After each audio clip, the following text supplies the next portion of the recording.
साथियों, जैसा कि आपको इस चैप्टर के टाइटल से ही पता लग गया होगा कि आज हम गुरु की पंचम दृष्टि के बारे में बात करने वाले हैं। गुरु को एक बहुत ही शुभ फल प्रदाता ग्रह माना गया है और गुरु को सदा शुभ फल देने वाला ही होना भी चाहिए। देखा जाए तो काल पुरुष की कुंडली में गुरु नवम भाव के अधिपति होते हैं और आप सभी जानते हैं कि नवम भाव को भाग्य भाव भी कहा गया है और नवम भाव को ही विवेक का भाव भी माना गया है और नवम भाव ही उच्च शिक्षा का भी भाव है।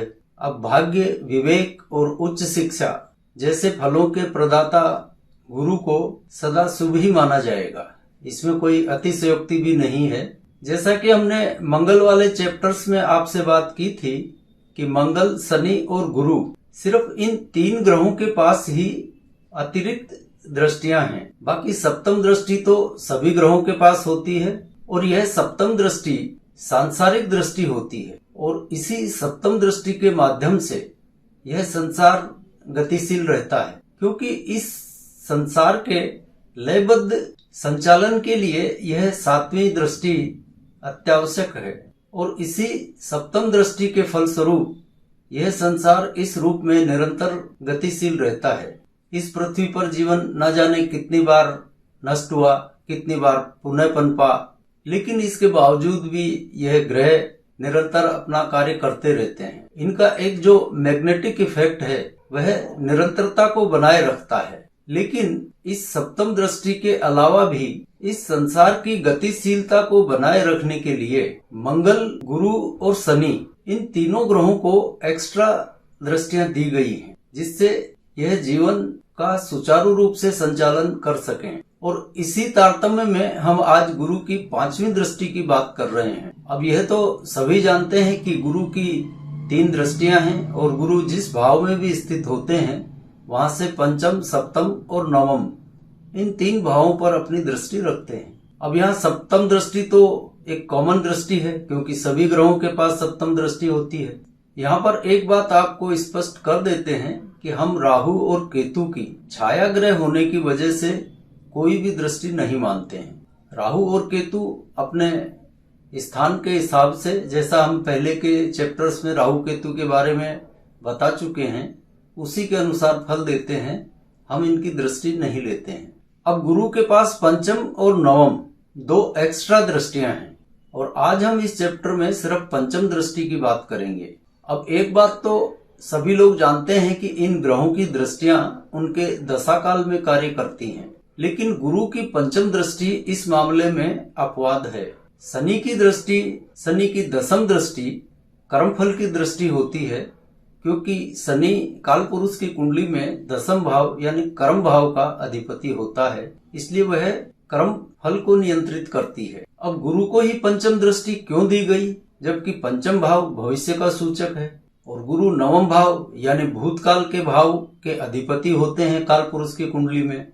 तो देखिए, जहाँ पर भूत और भविष्य है यानी पंचम और नवम है, उनके मध्य ही वर्तमान भी है और यही वर्तमान यानी लग्न, पंचम यानी भविष्य और नवम यानी भूतकाल, ये लग्न पंचम नवम का त्रिकोण बनता है और काल चक्र का पहिया इसी त्रिकोण के मध्य घूमता है, भूत, भविष्य, वर्तमान। और गुरु इसमें महत्वपूर्ण भूमिका निभाते हैं, क्योंकि वर्तमान अगले ही पल भूतकाल हो जाता है और भूतकाल के ये अधिपति हैं और जैसे ही वर्तमान बीता कि भविष्य आ जाता है, यानी ये काल चक्र का पहिया इसी तरह से घूमता रहता है। अब जैसा कि नाम से ही स्पष्ट है, पंचम दृष्टि यानी भविष्य की दृष्टि है, पंचम भविष्य है और वर्तमान से ठीक अगले ही पल में भविष्य है। तो एक बात तो यह तय हो जाती है कि गुरु की पंचम दृष्टि के फलों के लिए गुरु की दशा का इंतजार करने की जरूरत नहीं है। यह पंचम तो भविष्य है, तो जब भी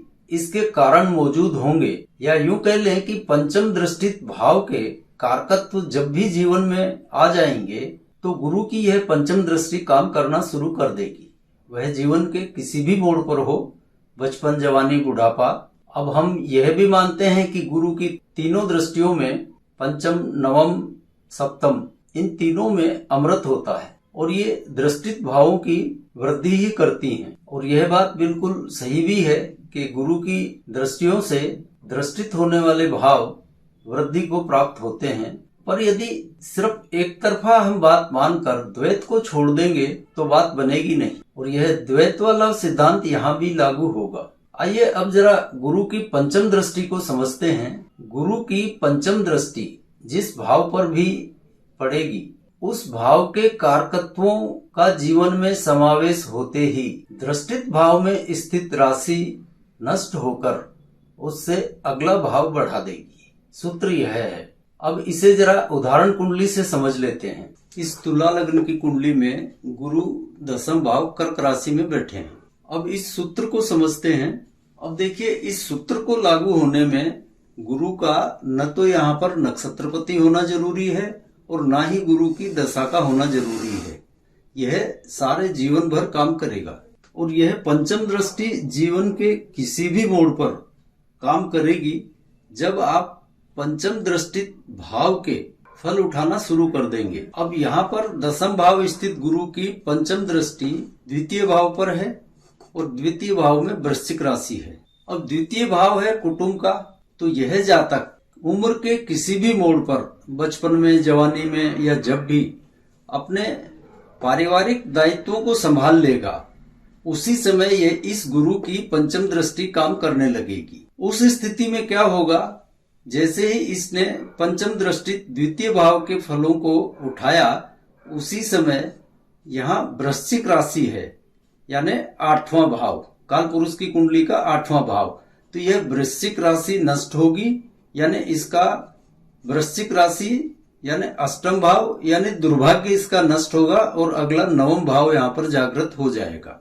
यानी पारिवारिक दायित्वों को उठाते ही इसका दुर्भाग्य नष्ट होकर इसका सौभाग्य का भाव 9वां जागृत हो जाएगा। और इसके लिए गुरु की दशा के आगमन की भी कोई आवश्यकता नहीं है, ना ही इसका गुरु का नक्षत्रपति होना जरूरी है, और इसीलिए गुरु को सदैव शुभ कहा गया है, क्योंकि ये जीवन भर इसकी पंचम दृष्टि काम करती है। अब देखिए, यहाँ पर पंचम दृष्टि द्वितीय भाव पर होने से जैसे ही इसने द्वितीय भाव के कारकत्वों को अंगीकार किया, इसका दुर्भाग्य नष्ट होकर सौभाग्य का उदय हो गया। अब जब इस गुरु की दशा आएगी तब इसकी नवम दृष्टि, उच्च और नीच से इसके फल, वो फल अलग से मिलेंगे, लेकिन पंचम दृष्टि के लिए किसी भी तरह से इसकी दशा का होना जरूरी नहीं है। कहने का मतलब यह है कि पंचम दृष्टि के फल जातक को जीवन में कभी भी दृष्टित भाव के कारकत्वों के माध्यम से मिल सकते हैं। जैसे इस केस में द्वितीय भाव के कारकत्वों से इसको पंचम दृष्टि के फल मिले।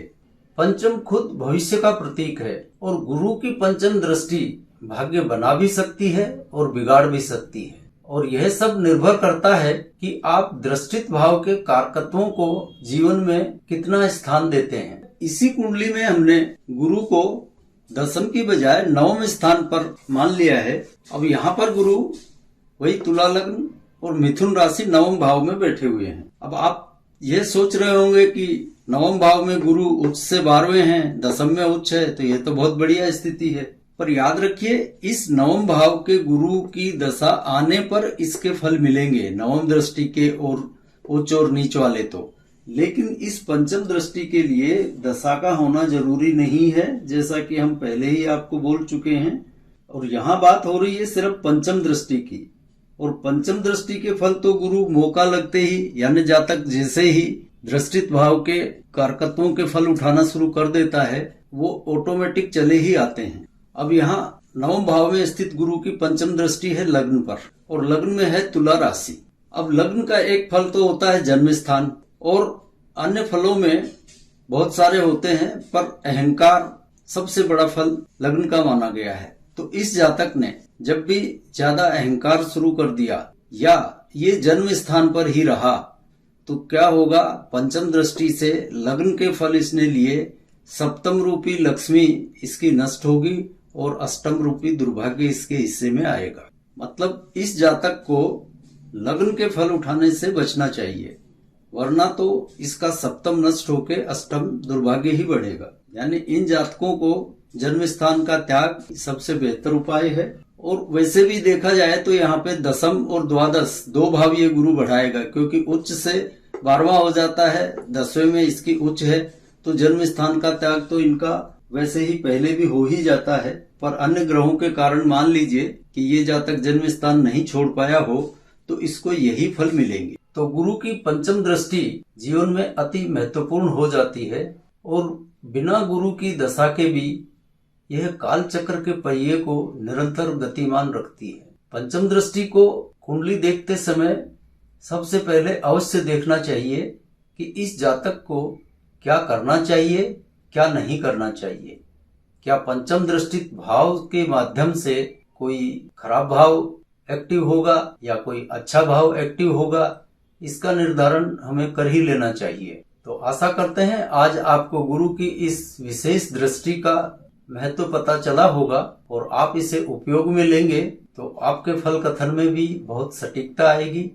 अब आज के चैप्टर को यहीं विराम देते हैं और अगली बार आपसे मिलते हैं किसी नए विषय के साथ। तब तक के लिए जय जय सिया राम।